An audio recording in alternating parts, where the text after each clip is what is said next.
Your car gets you from point A to point B and you love it for that, but eventually it's going to need some love back from you. Do your brakes sound like that? Then it's about time for you to change your brakes. Some garages will charge you $100, $125, even $150 for a simple brake change. Today in this video, I'm going to show you a very inexpensive way to change your brakes, and you'll see how easy it actually is. We'll be getting assistance from auto expert Dan Davis. Now Dan, he's got himself a bunch of tools, but you don't need all those. All you're going to need is a tire iron, a socket wrench, a caliper compressor or a C-clamp, a caliper socket, get yourself a floor jack, and a sludge hammer. And the number one tool of the day is juice. You do not want to go stripping those bolts. You'll be worse off than you were in the first place. And of course, you need the brake pads. That's a given. The first thing you want to do is go ahead and take off your hubcap. Unless you're balling and got rims, I guess you can skip that step. But either way, you want to loosen those nuts before you get the car jacked up in the air. Otherwise, you try it, your wheel's going to keep spinning. And don't forget to juice those nuts. It's going to make everything easier. Now, your next step is to go ahead and jack that ride up. Slide the floor jack underneath the car and find a spot where it'll be directly on the frame of the vehicle. You don't just want to use any piece of random metal because you will mess it up.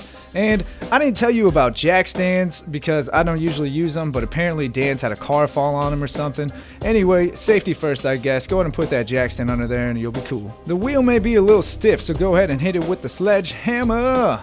After you do that, go ahead and take off that wheel and we can see what we're looking at. This is your front disc brakes. Do you see the big shiny metal thing? That is your rotor, and that's what the caliper body sits on that holds your brake pads. We're gonna get right into this. Take that caliper socket and throw it on your wrench. You're gonna find two bolts located on the back of the caliper body, and that's about all you need to do to get this off. You loosen those up, make sure you juice them up, and they'll come off real nice. And don't throw them to the side because you're gonna need them. That's what they look like once you get them out. After you do that, go ahead and hit that bad boy with the sledgehammer. Don't hit it too hard, especially if it's all old like this one right there. But go ahead and take that and set it on top of your rotor, and you can easily pull out this old brake pad. Look at that, that's terrible. Let's take a look at a new brake pad compared to an old one.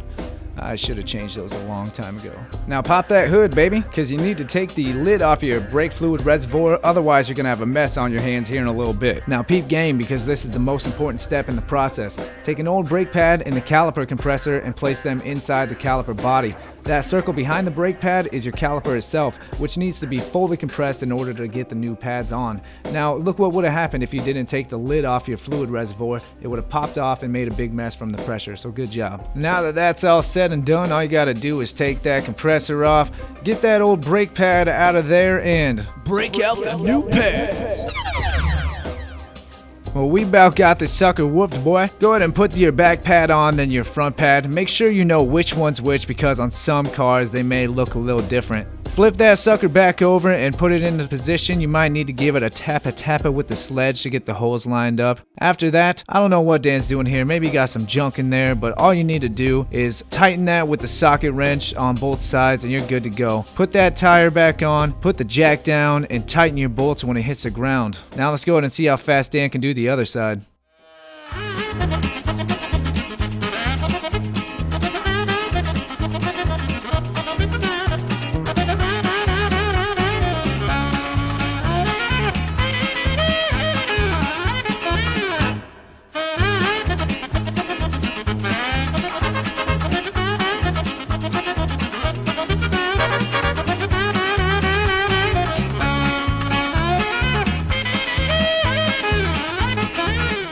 Now that the job's said and done, let's go ahead and recap on all the expenses of the day. We spent $25 on the brake pads, $20 or so if you didn't have the tools or weren't able to borrow them. So coming together, that's not even 50 bucks. Instead of going and putting your money in someone else's pocket, you went and got a job done by yourself and you actually know everything that was done to your car.